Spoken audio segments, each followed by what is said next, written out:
Hello दोस्तों, कैसे हैं आप लोग। आई होप आप सभी अच्छे होंगे। मैं आप सभी का गोविंद गुरु जी के चैनल पर स्वागत करता हूं। आज मैं आप सभी के लिए क्लास 3 का पर्यावरण का बुक पढ़ाने जा रहा हूं। तो चलिए आगे बढ़ते हैं। चैप्टर नंबर 1 में क्या दिया है? डाल डाल पर ताल ताल पर। ठीक है, क्या दिया है? डाल डाल पर ताल ताल पर। ये चैप्टर नंबर 1 है। देखते हैं इसमें क्या इंपॉर्टेंट है जो हमें सीटेट में मदद करेगा। दोस्तों, आप लोगों को पता भी नहीं चलेगा कि आपका कितना जल्दी चैप्टर खत्म हो जाएगा। दोस्तों, आप लोगों को बहुत मजा आने वाला है क्योंकि मैं क्लास 3, क्लास 4 और क्लास 5 का एनसीईआरटी पूरा का पूरा पढ़ाऊंगा और आप लोगों को पता भी नहीं चलेगा कि कब आप लोगों का क्लास 3 खत्म हो गया, कब क्लास 4 खत्म हो गया। एनसीईआरटी पर्यावरण का बुक इतनी इजी तरीका से पढ़ाया जाएगा इस पे, क्योंकि मैं इस बुक को पहले से पढ़ चुका हूं और मैंने सारे हाईलाइट पॉइंट इसमें लगा दिए हैं कि कहाँ पे इंपॉर्टेंट है जो सीटेट में पूछे जाते हैं। ठीक है, तो देखिए चैप्टर नंबर 1 में कुछ भी ऐसा इंपॉर्टेंट नहीं है जो सीटेट में पूछे जाते हैं। ठीक है, नेक्स्ट चैप्टर पे चलते हैं। चैप्टर नंबर 2 जो है पौधों की परी। ठीक है, क्या है? पौधों की परी। देखते हैं इसमें हम लोग क्या इंपॉर्टेंट दिया है जो हमारे सीटेट के लिए मदद कर सकता है। तो देखिए दोस्तों, इसमें बस इतना ही दिया हुआ है जो हमारे सीटेट में हो सके तो पूछ सकता है। अभी तक तो इससे क्वेश्चन नहीं आया है। मशहूर कलाकार विष्णु चिंचलाकर इंदौर मध्य प्रदेश के थे ये। ठीक है, ऐसे सूखे पत्तों से बढ़िया चित्र बनाते थे। यह कलाकारी भी उन्हीं से प्रेरित है। ठीक है, तो आपसे क्वेश्चन में पूछ देगा कि विष्णु चिंचलाकर कहाँ के थे, तो आप लोग इंदौर मध्य प्रदेश मार दीजिएगा। ये भी पूछ सकता है कि सूखे पत्ते से बढ़िया चित्र कौन बनाते थे, तो विष्णु चिंचलाकर बनाते थे। कौन बनाते थे? विष्णु चिंचलाकर। ठीक है, ये भी नाम याद कर लीजिए, विष्णु चिंचलाकर। और ये कहाँ के थे? इंदौर मध्य प्रदेश के थे। ठीक है, देखिए यही है, सूखे पत्ते से वो चित्र बनाते थे। देख रहे हैं, ऐसे बना दिए हैं और सूखा पत्ता 2 यहाँ लगा दिए हैं, कान हो गया। एक सूखा पत्ता, एक पतला वाला सूखा पत्ता को पूंछ बना दिए हैं। 2 ऐसे सूखे पत्ते से पैर बना दिए हैं। ठीक है, ऐसे बनाते थे। कौन बनाते थे? विष्णु चिंचलाकर। कहाँ के थे? इंदौर मध्य प्रदेश के। ठीक है, तो इस चैप्टर में बस इतना ही हम लोग को जानने के लिए मिला। क्या मिला? विष्णु चिंचलाकर के बारे में। ठीक है, नेक्स्ट चैप्टर में चलते हैं। चैप्टर नंबर 3 में क्या दिया हुआ है? चैप्टर नंबर 3 का क्या नाम है? पानी रे पानी। ठीक है, चैप्टर नंबर 3 है। ठीक है, इसमें देखते हैं हम लोग के लिए इंपॉर्टेंट क्या है। हम आप लोग को वही चीज पढ़ाएंगे जो सीटेट में आता है, जो टेट में पूछे जाते हैं। ठीक है, पूरा पढ़ाने की कोई आवश्यकता नहीं है। पूरा पढ़ते रहिएगा तब तक सीटेट का एग्जाम आ जाएगा। ठीक है, तो उससे अच्छा है कि वो मेहनत मैं करूं, आप लोग सिर्फ उतना ही जाने जो सीटेट में पूछा जाता है। दोस्तों, मैंने इस चैप्टर को पढ़ लिया है। ठीक है, आप लोगों को बस मैं इंपॉर्टेंट चीज पढ़ाना चाहता हूं। चैप्टर नंबर 4 क्या नाम है? हमारा पहला स्कूल। क्या है? हमारा पहला स्कूल। देखिए इसमें क्या इंपॉर्टेंट है। हमारा पहला स्कूल कौन सा है? वह है हमारा परिवार। क्या है? हमारा परिवार। ठीक है, इसमें यह भी पूछ देता है प्रथम समाजीकरण क्या है, तो माता पिता, आसपास के लोग। ठीक है, हमारा परिवार हमारा पहला स्कूल है। ठीक है, हम अपने परिवार से ही सबसे पहले सीखना शुरू करते हैं। ठीक है, आगे बढ़ते हैं। तो आप लोगों को टेंशन लेने की कोई आवश्यकता नहीं है, बस आप लोग इसका इंपॉर्टेंट हाईलाइटेड बस पढ़ लीजिए जो सीटेट में पूछा जाता है। तो चैप्टर नंबर हम लोग 5 में आ गए हैं। चैप्टर नंबर 5 का नाम क्या है? छोटू का घर। क्या है? छोटू का घर। ठीक है, इसमें देखते हैं इंपॉर्टेंट क्या दिया है।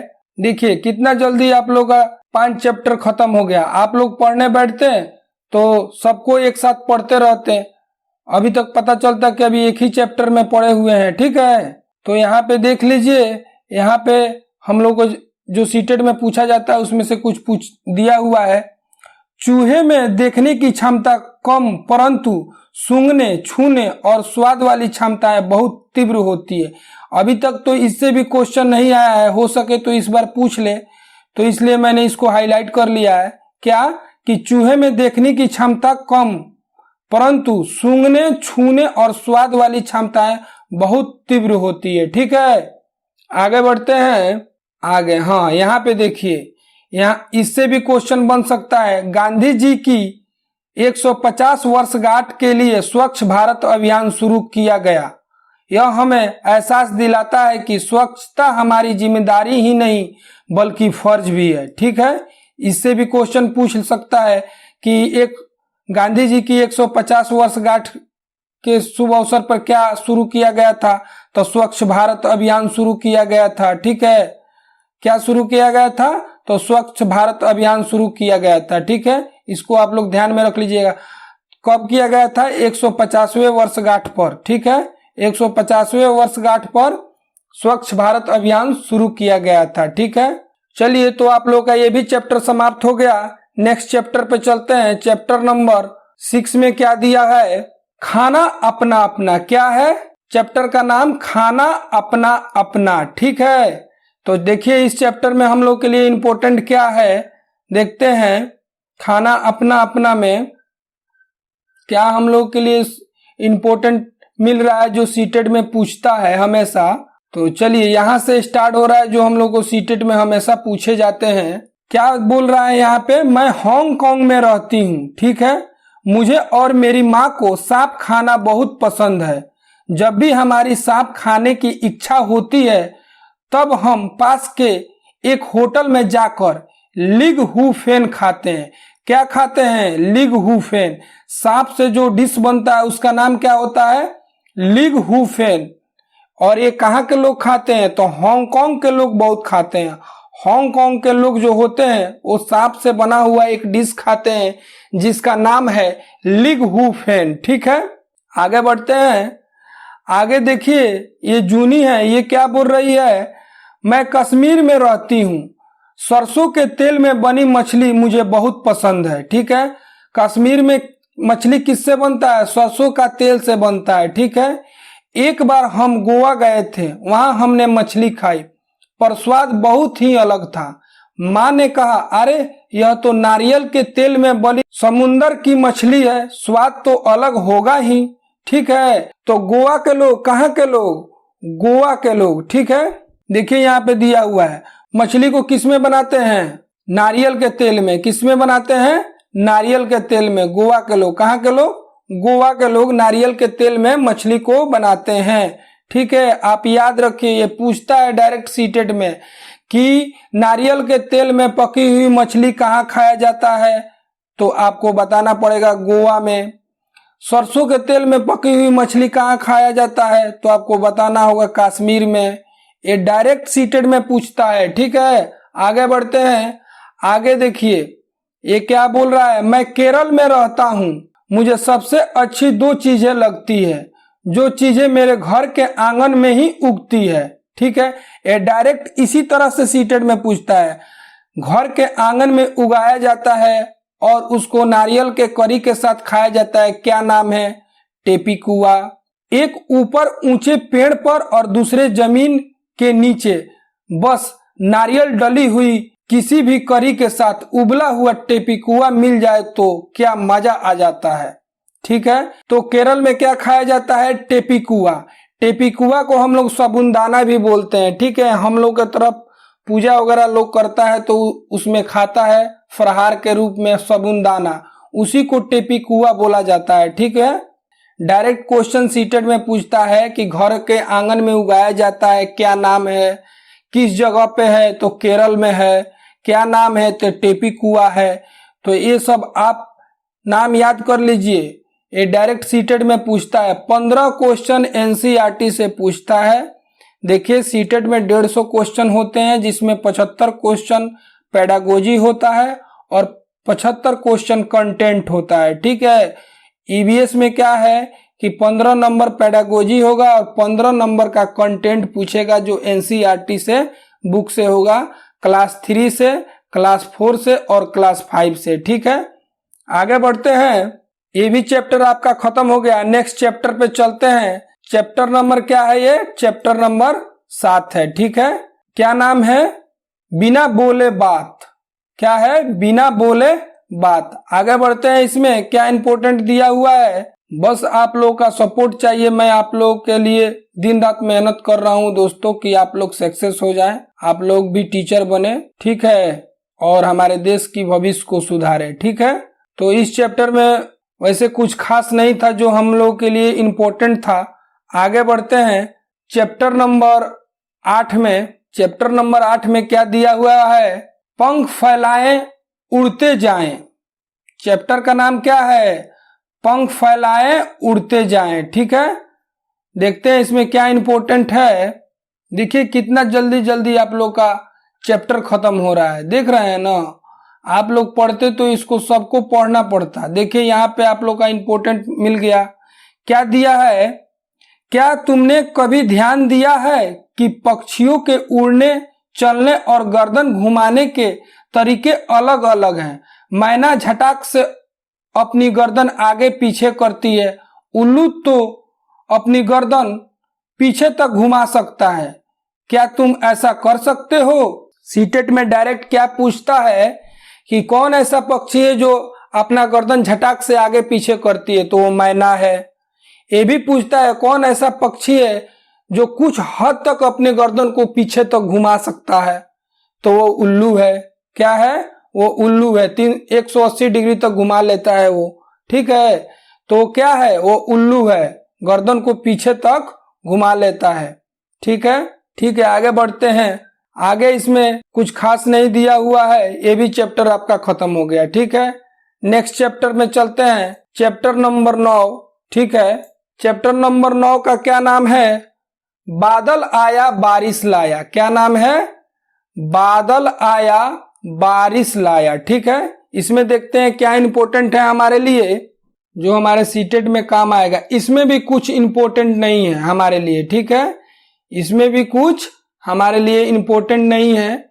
ये भी चैप्टर आपका खत्म हो गया। ठीक है, देखिए आप पढ़ने जाइएगा तो ये सब चीज पढ़ना पड़ता, लेकिन हमने इसको सभी को पढ़कर खत्म किया है। ठीक है, और हमने इसमें ढूंढा है कि कहाँ पे इंपॉर्टेंट चीज दिया है जो हमारे सीटेट में पूछे जाते हैं। ठीक है, तो ये भी चैप्टर खत्म हो गया। इसमें भी कुछ नहीं दिया हुआ है जो हमारे सीटेट के लिए इंपॉर्टेंट है।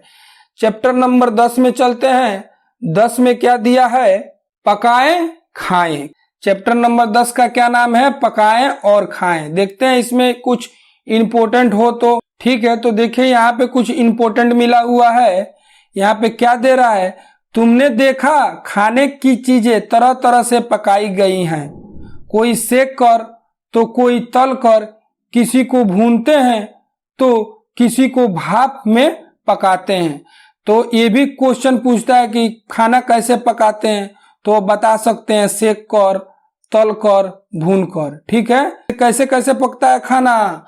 खाना सेक कर पकता है, तल कर पकता है और भून कर पकता है। ठीक है, आप इस चीज को याद कर लीजिए। डायरेक्ट क्वेश्चन सीटेट में आता है, डायरेक्ट पूछा जाता है कि खाना कैसे पकाया जाता है, सेक कर, तल कर और भून कर। ठीक है, आगे बढ़ते हैं। आगे क्या दिया हुआ है? ये भी चैप्टर आपका खत्म हो गया। नेक्स्ट चैप्टर में चलते हैं। चैप्टर नंबर 11 में क्या दिया है? क्या नाम है इसका? यहां से वहां। इस चैप्टर का नाम क्या है? यहां से वहां। इसमें देखते हैं क्या इंपॉर्टेंट हमारे लिए है। इस चैप्टर में भी हमें कोई ऐसा इंपॉर्टेंट नहीं मिला जो सीटेट में पूछा जाता है। ठीक है, नेक्स्ट चैप्टर में चलते हैं। Chapter number 12। चैप्टर नंबर 12 में क्या दिया है? काम अपना अपना। चैप्टर का नाम क्या है? काम अपना अपना। इस चैप्टर का नाम देखिए, काम अपना अपना। ठीक है, इस चैप्टर में हम देखते हैं क्या हमारे लिए इंपॉर्टेंट है। देखिए चैप्टर आपका कितना जल्दी जल्दी खत्म हो रहा है। आप 12 चैप्टर तक पढ़ लिए बस इतना ही देर में। ठीक है, आप पढ़ने बैठिएगा तो 12 चैप्टर को पढ़ने में आपको समझिए कितना टाइम लगेगा, लेकिन मैं डायरेक्ट आपको इम्पोर्टेंट चीज ही पढ़ा रहा हूँ। आपको पढ़ने की कोई आवश्यकता नहीं है एनसीईआरटी। ठीक है, मैं आपके लिए ये मेहनत कर रहा हूँ, बस आप लोग ध्यान लगाकर आप सीटेट पर कंसंट्रेट कीजिए अपना ध्यान को। ठीक है, तो मुझे लग रहा है इस चैप्टर में भी कुछ नहीं दिया हुआ है जो हमारे लिए इम्पोर्टेंट हो। ठीक है, नेक्स्ट चैप्टर में चलते हैं। Chapter number 13। चैप्टर नंबर 13 में क्या दिया है? छू कर देखो। क्या दिया है? छू कर देखो। देखो, ठीक है, इसमें देखते हैं क्या इंपॉर्टेंट है हमारे लिए। हाँ, तो देखिए यहाँ पे कुछ इंपॉर्टेंट है। जो लोग देख नहीं सकते उन्हें पढ़ने का एक खास तरीका है जिसे ब्रेल कहते हैं। ब्रेल एक मोटे कागज पर नुकीली औजारों से बिंदु बनाकर लिखा जाता है। ब्रेल को कैसे लिखा जाता है? नुकीले औजार से बिंदु बनाकर लिखा जाता है मोटे कागज पर। ठीक है, जो लोग देख नहीं सकते हैं एक खास तरीका से पढ़ाई करते हैं उसे हम लोग ब्रेल कहते हैं। ब्रेल लिपि। क्या बोलते हैं? ब्रेल लिपि। ब्रेल कागज पर हाथ फेर कर पढ़ा जाता है। कैसे पढ़ा जाता है ब्रेल को? हाथ फेर कर पढ़ा जाता है। ठीक है, कि उस पर क्या लिखा है। आगे बढ़ते हैं। देखिए यहाँ पे भी कुछ इंपॉर्टेंट है। आओ इस ब्रेल के बारे में कुछ बातें जाने। देखिए ब्रेल ऐसे, ब्रेल में कितने बिंदु होते हैं? 1 2 3 4 5 6। डायरेक्ट सीटेड में क्वेश्चन पूछता है कि ब्रेल में कितने बिंदु होते हैं, तो याद कर लीजिए टोटल 6 बिंदु होते हैं। ठीक है, और ए जो लिखा होता है इसमें एक ऐसे उभरा हुआ होता है, बी में 2 ऐसे उभरे हुए होते हैं, सी में ऊपर वाला 2 उभरा हुआ होता है, बाकी ये सब उभरा नहीं होता है। इसे छू कर, जो लोग देख नहीं सकते हैं इसे छू कर पढ़ते हैं। ठीक है, इसमें टोटल 6 बिंदु होता है और मोटे कागज पर नुकीले औजार से बनाया जाता है। ठीक है, आगे बढ़ते हैं। देखिए लुइस ब्रेल फ्रांस देश के रहने वाला था। जब वो 3 साल का था तब एक दिन अपने पिताजी के औजार से खेल रहा था। अचानक एक नुकीली औजार से उसकी आंख में चोट लग गई और आंख खराब हो गया। उसे आंख से दिखना बिल्कुल बंद हो गया। ठीक है, उसकी पढ़ने में बहुत रुचि थी। उसने हार नहीं मानी। वो पढ़ने के लिए तरह तरह तरकीबें सोचता रहता था। आखिरकार उसने ढूंढ ही लिया एक तरीका छूकर पढ़ने का। यह बाद में ब्रेल लिपि के नाम से जानी जाने लगी। ठीक है, आप समझ गए। एक बच्चा था जो लुइस ब्रेल उनका नाम था, फ्रांस का रहने वाला था। वो अपने पिताजी के जो कारखाना था उसमें औजार से खेलता था। खेलते खेलते आंख में हला लिया, उसको देखना ही बंद हो गया। ठीक है, लेकिन पढ़ने का बहुत ही ललक था। तो क्या किया, पढ़ने का तरह तरह के तरकीब सोचने लगा।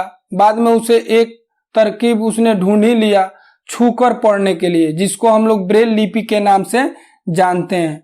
इस तरह की लिपि में मोटे कागज पर उभरे हुए बिंदु बने होते हैं। उभरे होने के कारण उन्हें छूकर पढ़ा जा सकता है। यह 6 बिंदुओं पर आधारित है। ये ध्यान से आप लोग देख लीजिए, ब्रेल लिपि 6 बिंदुओं पर आधारित होता है। ठीक है, आजकल ब्रेल में नए नए परिवर्तन हुए हैं जिसमें इसे पढ़ना लिखना और भी आसान हो गया है। ब्रेल लिपि अब कंप्यूटर के द्वारा भी लिखी जा सकती है। ठीक है, आजकल ब्रेल लिपि को कंप्यूटर के माध्यम से भी लिखा जा रहा है। ठीक है, तो ये भी चैप्टर आपका समाप्त हो गया। ठीक है, तो आज के लिए बस इतना ही रहने देते हैं। फिर नेक्स्ट डे आपको इस चैप्टर के आगे हम लोग बढ़ेंगे, चैप्टर नंबर 14 में चलेंगे। ये चैप्टर नंबर आपका 13 है। ठीक है, तो अगर आप लोगों को मेरा वीडियो पसंद आ रहा है तो वीडियो को लाइक करें, शेयर करें, कमेंट करें और सब्सक्राइब भी करें। ठीक है, धन्यवाद।